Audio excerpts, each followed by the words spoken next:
Hello everyone, welcome back to Maths Genius classes. I hope you all are doing well. So look at exercise 3.3 question number 2 part 1. इसमें क्या दे रखा है आपको angle B is given that is 100 degree. ये आपको already given है. Fine. हमें क्या फाइंड करना है? हमें x, y और z की वैल्यूज फाइंड करनी है इस वाले क्वेश्चन में. ठीक है, आपको ये क्वेश्चन दे रखा है सेकंड वाला जिसमें आपको x, y और z की वैल्यूज फाइंड करनी है. तो कैसे फाइंड करेंगे? आपको क्लियरली दिख रहा है जब एंगल B आपको 100 डिग्री दे रखा है तो इसका मतलब ये हुआ कि एंगल D आप डायरेक्टली फाइंड कर सकते हो. कैसे? हमें प्रॉपर्टीज पता है पैरेललोग्राम की. वो क्या होती हैं कि ऑपोजिट एंगल्स आर इक्वल. तो ये अगर ये एंगल B 100 डिग्री है तो एंगल D भी कितना हो जाएगा which is equal to y. It will be also 100 degree. कैसे? Because opposite angles of a parallelogram are equal. Opposite angles of a parallelogram are equal. Clear everyone? अब आपके पास ये देखो y और x ये एडजेसेंट एंगल्स हैं, y और z ये भी एडजेसेंट एंगल्स हैं. तो भले आप इसका फाइंड कर लो, आपके पास अब इसकी वैल्यू भी 100 डिग्री आ जाएगी. या तो y और z फाइंड कर लो, y से z फाइंड कर लो, या y से आप x फाइंड कर लो, आपकी मर्जी है. और जो वैल्यू x की होगी वही वैल्यू आपकी किसकी आ जाएगी? z की आ जाएगी. क्लियर? सो हमारे पास y will be equal to y plus z will be equal to 180 degree. कैसे? Adjacent angles. ठीक है, sum of adjacent angle is 180 degree. So यहां पर हम सीधे लिख देते हैं एडजेसेंट एंगल्स. क्लियर?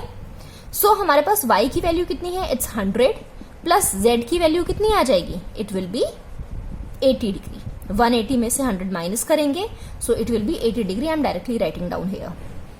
तो अगर z की वैल्यू आपकी 80 डिग्री आ गई तो x की वैल्यू भी कितनी हो जाएगी? It will be again 80 degree. क्यों? क्योंकि ये भी क्या हो गया आपका opposite angle of a parallelogram. ठीक है, and opposite angles are equal. So x की वैल्यू भी आपकी कितनी आ जाएगी? That will be 80 degree. कैसे? रीजन आपको क्या लिखना है? Because opposite angles of a parallelogram are equal. Opposite angles of a parallelogram are equal. I hope this part is clear everyone. Okay. Now look at the second part. Second part में आपको सिर्फ और सिर्फ ये angle दे रखा है which is equal to 50 degree. Fine. ये y है, ये x है, ये z है. तीनों वैल्यूज हमें फाइंड करनी है. पहले हम नेमिंग दे देते हैं. Right? We have given the naming. Angle D हमें क्या दे रखा है? 50 degree which is already given. अब यहां देखो, क्या हम y एंगल फाइंड कर सकते हैं? y की वैल्यू फाइंड कर सकते हैं? यस, फाइंड कर सकते हैं. कैसे? 50 डिग्री और y दोनों क्या है? एडजेसेंट है. सिमिलरली क्या हम x की वैल्यू फाइंड कर सकते हैं? यस, कर सकते हैं. कैसे? 50 डिग्री और x भी दोनों आपस में क्या है? एडजेसेंट है. राइट? तो या तो 50 और x से फाइंड कर लो या 50 या y से फाइंड कर लो. और जो वैल्यू y की होगी वही वैल्यू आपकी x की हो जाएगी. कैसे? Because opposite angles of a parallelogram are equal. Clear? तो अगर आपको प्रॉपर्टीज अच्छे से पता है ना तो you can easily do these questions. So हम किसी पर भी लगा देते हैं. एंगल D हमें कितना दे रखा है? 50 डिग्री दे रखा है. और एंगल A हमें नहीं पता, पर angle D plus angle A कितना हो जाएगा? It will be 180 degree. कैसे? These are adjacent angles. Adjacent angles. Clear? तो हमारे पास एंगल D की वैल्यू कितनी है? 50 है. प्लस एंगल A हमें नहीं पता is equal to 180 degree. So angle A की वैल्यू कितनी आ जाएगी? या एंगल A की जगह we can also write down as x. ठीक है, यहां पर एंगल A ना लिखकर हम x भी लिख सकते हैं. x. सो यहां पर x की वैल्यू कितनी आ जाएगी? 180 minus 50 will be how much? That will be 130 degree. Clear? Okay जी, हमारे पास x की वैल्यू आ गई है. Now can we find out the value of y? Yes, we can find out the value of y. y will be also 130 degree. How? Because opposite angles of a parallelogram are equal. Opposite angles of a parallelogram are equal. Clear? Okay जी, y भी आ गई. अब आपके पास अगर ये 50 degree है तो क्या ये भी 50 डिग्री हो जाएगा? Now you have two ways of finding out the value of z. अब पहले देखो, ये 50 है तो ये भी आपका कितना हो जाएगा? 50 हो जाएगा. अब आपको पता है इंटीरियर और एक्सटीरियर का सम कितना होता है? It's again 180 degree. राइट? तो अगर आप 180 में से 50 माइनस करोगे तो आपके पास z की वैल्यू आ जाएगी. सही है ना? तो यहां पर हम एक तरीका तो ये है कि z plus 50 degree is equal to कितना आ जाएगा? 180 डिग्री. कैसे? इंटीरियर प्लस एक्सटीरियर या sum of interior and exterior is 180 degree. Interior plus exterior is equal to 180 degree.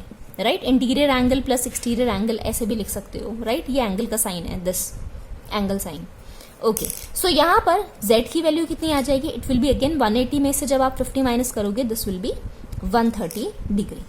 Clear? तो हमारे पास z की वैल्यू आ गई है 130 डिग्री.